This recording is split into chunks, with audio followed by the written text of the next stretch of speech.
Modern-day slavery has manifested itself in the form of commercial sexual exploitation, child labor, trafficking, debt bondage, forced marriage, and domestic servitude, amongst others.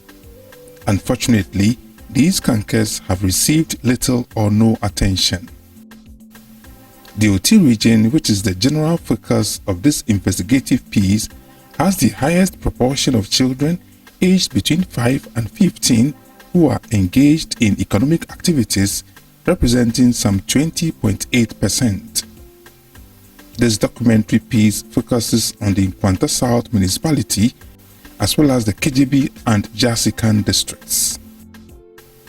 Kechebi, Aswaja, and Tamalaja are three communities in the Nkwanta South municipality where modern slavery in the form of child trafficking has been a big issue since 2014. Children aged between 15 and 17 years are sent from these communities to the Federal Republic of Nigeria for all manner of menial jobs. These jobs also come with the reward of bringing back a motorbike at the end of the 2-year period for use in doing business on their return to Ghana. These promises by their Nigerian masters, described as Oga, had however proved to be mere deceits. Anani, not his real name, and a resident Okada rider at Kechebi, recounts some of these ordeals. The only problem we are facing is some young guys, their friends are come and carry them to Nigeria to go and live 2 years, 3 years before they'll come back. They are suffering and it's not fair, and most of them are taking their sons to farm. They are not taking them to school. It's not fair. That's what we are facing in this town. Like 17, 16, 15, even like small boys, 10 years old, they are going. Because if you are my friend and you go to Nigeria and you came back with motorbike, I also like to ride the motorbike. So yes, they'll go and live like 2 years, 3 years. One of my friends, up to now, he's not back, and we don't know whether he is dead or is alive. He told our team that about 15 boys left for Nigeria between 2015 and 2017, adding that 7 of these victims of child trafficking had returned with their motorbikes becoming dysfunctional in less than 1 year. One of such victims, Kwame, not his real name, told our team how he was lured through an agent to get into Nigeria without even the consent of his parents. I passed through agents as I'm going. My parents didn't know that I'm going to Nigeria. When the agent came here that he needs to host in Nigeria, then I said I will go. And then I said I'm going to tell my parents, and then they said no, it's not possible to tell my parents. Then I followed them to Nigeria. As I'm going, I don't know that I'm going to somewhere. As before I realized that I'm going to somewhere, I read to border. I read border before I know that I'm going to somewhere.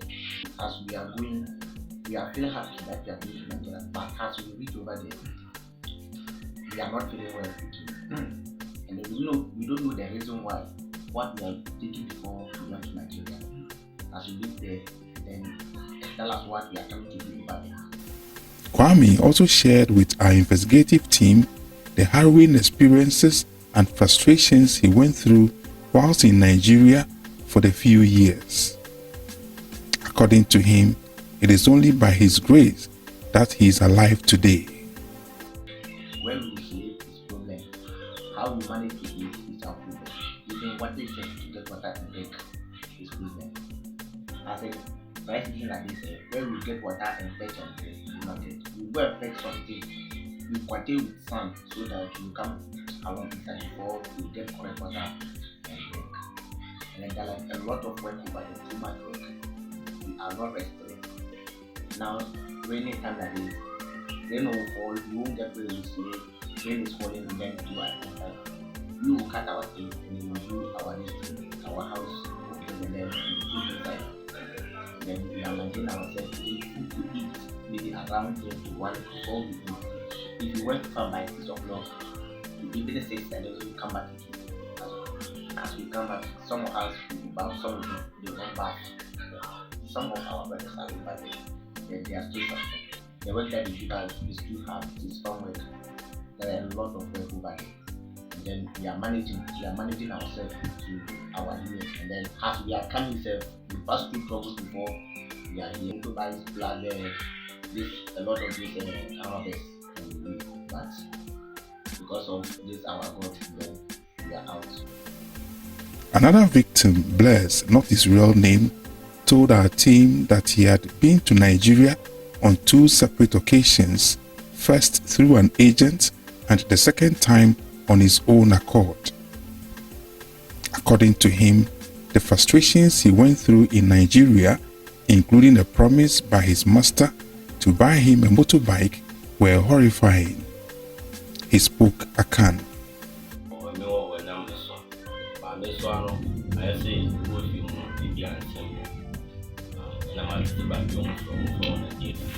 Initially, a group of people came to take me to Nigeria. Because I was small at the time, I could not go as I did not meet their criteria for the selection. I later joined the fray to Nigeria when another group came after a few years. This group promised to give me a job on arrival in Nigeria, but all turned to be a fiasco. The group instead offered me very difficult jobs to do, but I rejected them. They then handed me over to another group that did not spare me either. At this point, I obliged and accepted the menial jobs when they asked me because I had no other option.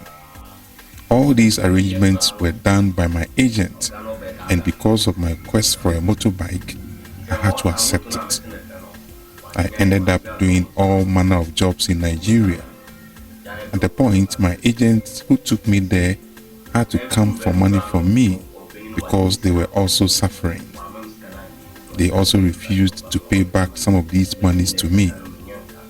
I finally ran back to Ghana with the hope that things would change. Based on this hope, when another group approached me again, I accepted the offer and went back to Nigeria for the second time. Realizing that the story did not change at all, I returned again to Ghana to have my peace.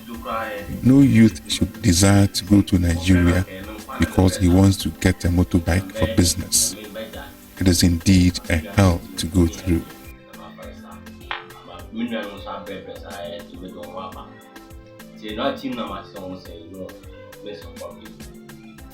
The assembly member for the Kichebi electoral area, Honorable Tala Yao Manyikina, told our team that the trafficking of these young boys from Kichebi to Nigeria is disturbing, adding that some of them returned with negative behaviors such as smoking and other forms of drug abuse and addiction.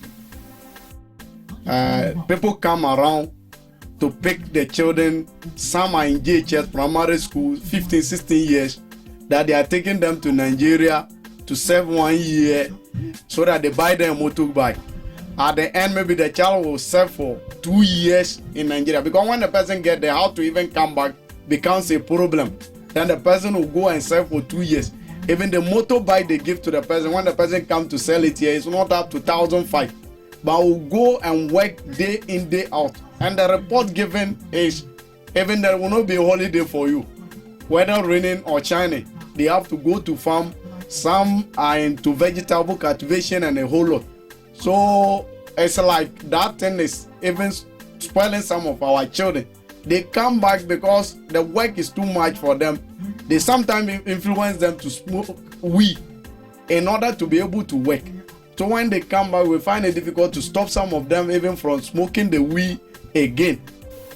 According to the June 2021 United Nations Children's Fund and International Labour Organization joint publication, the latest global estimates in child labour for the year 2020 indicates that the number of children in child labour has risen to 160 million worldwide in the last 4 years.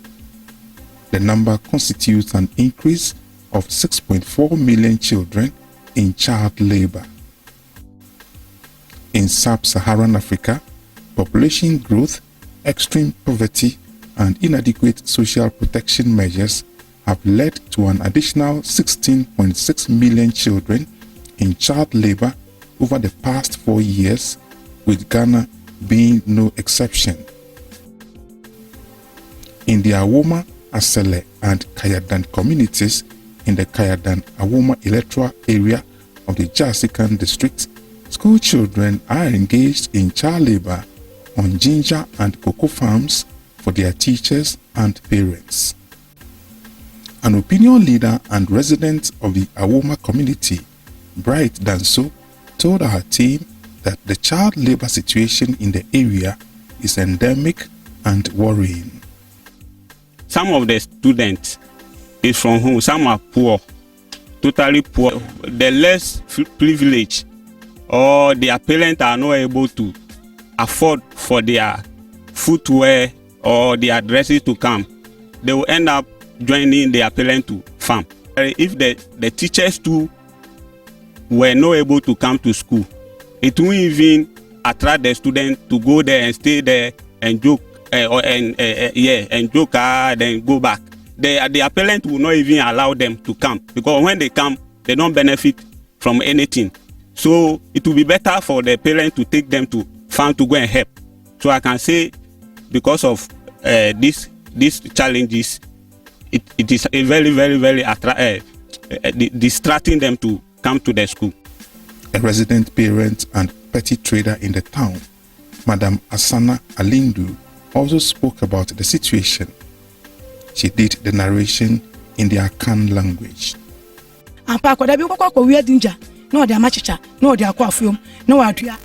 Some of the school children steal ginger from farms and give to the teachers to plant on their farms. The teachers have immensely benefited from the fortunes of ginger farming in the community.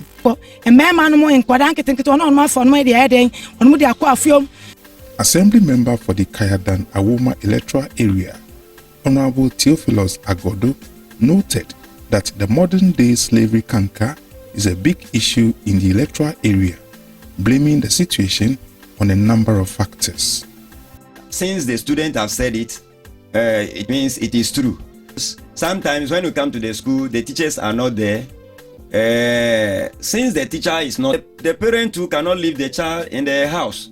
So they use that opportunity and send the children to farm to go and help them. So that is the cause. Teachers being not in the school, and then the parent too cannot leave the child in the house while he is in the farm. This place, they grow ginger and cocoa. So they will go and then they will ask the children to be helping them planting the cocoa, or they will be carrying the cocoa pods and then gathering the cocoa pods at one place. The ginger side, they will be helping them planting. The community people are saying that the teachers who are not lazy, and then when they come to the school and they realize that there's nothing going on and they are also farming, they take the children to the farm to go and help them for some hours and then come back. It is affecting the children. At Dodo Amanfrom in the KJB district, some junior and senior high school students aged between 14 and 17 years are also engaged in some child labor or modern-day slavery activities at the local sawmill in the area. Member of Parliament MP for the Akan constituency, Honorable Yao Gomado, is not happy about the situation. So what do you expect a child to do? If a child of 6 years old, do you expect him to walk 4 kilometers through the jungle to school? So the best he has to do is to support the parents in farming. When you talk about child labor, some people, when they are going to harvest their cocoa, these are the children who support them. Why is he supposed to be in school? They are in the cocoa farms, supporting people. When they are done, they give them some money. Yes, because that is all. The OT Regional Minister, Honorable Joshua Makubu, told our team in an interview at Dambai that the incidence of child labor is something the Regional Security Council, non-governmental organizations, NGOs, as well as the municipal and district assemblies in the region, are working on to drastically reduce, if not completely eliminate, from the region. 6 out of the 9 are bounded by water, and we have the fisher folks all over, right from Kabiti to the overseas in the Karachi West municipality, and then you go to the Abutuasi area, Kwame Krum area, they are there. So the incidence of child labor is something that since I assumed office, it has been predominant, has come out a couple of times. But then I had a very supportive regional police commander, and then at the same time there's also an NGO that has been working in collaboration with the police in the region. Some arrests have been made, some people have been convicted, and I think that has brought down the number a little bit. The challenges we have is sometimes when you get to these people, they are able to say that, oh, the children are their own children, they are children of their own relatives that are staying with them, so they are just helping them.